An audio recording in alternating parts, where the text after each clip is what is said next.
If you or someone you know has an interesting or inspiring story to tell, email it to us at wakeup@ryanray.com. Not only will you have the chance to share it live on Wake Up Explore Your Passion, but you just might inspire someone else to follow their dreams too.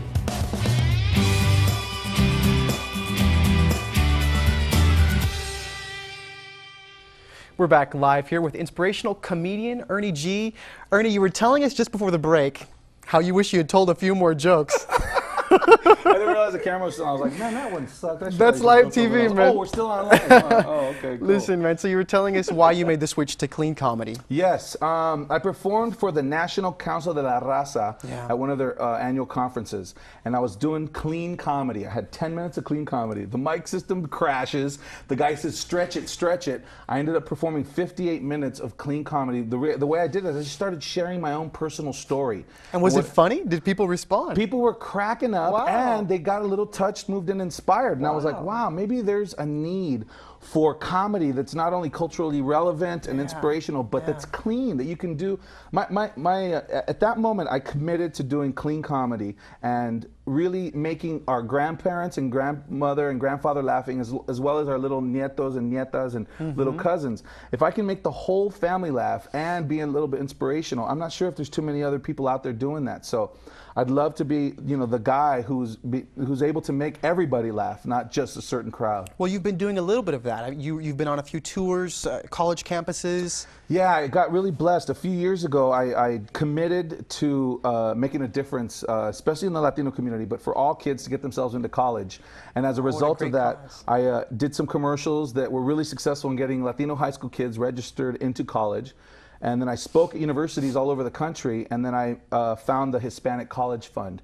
And the Hispanic College Fund flew me out to Washington, D.C. I performed for their big gala, and now I have the privilege of being one of their top spokespeople. I'm a national spokesperson for the Hispanic College Fund, and I travel all over the country. I'm going to be at Towson University. I'm going to be at Southern Methodist University. Wow, I'm going to be all over the country, getting kids excited about college. Well, what I really want to know is, everyone has big goals and big dreams.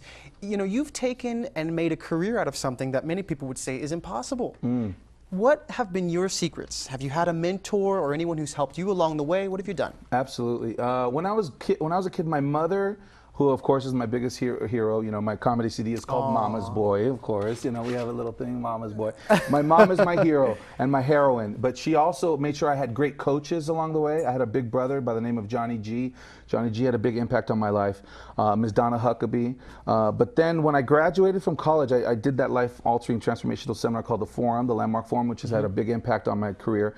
And then I watched The Secret, the movie The Secret. Oh, I love The Secret. And The Secret was really where it kind of crystallized for me. I said, I will make a difference in the world. And shortly thereafter, I became the national spokesperson for the Hispanic College Fund. Oh, amazing. I still watch The Secret over and over again. I go to Agape, which is Reverend Michael Bernard Beckwith's spiritual center. And I just make sure that who I am is consistent. I keep getting back to who I truly am. There's a core inside of each of us. Absolutely. And if we just close our eyes and listen to who we truly are and stay true to that and have integrity with that, then you can't help but you can't help but do the right thing.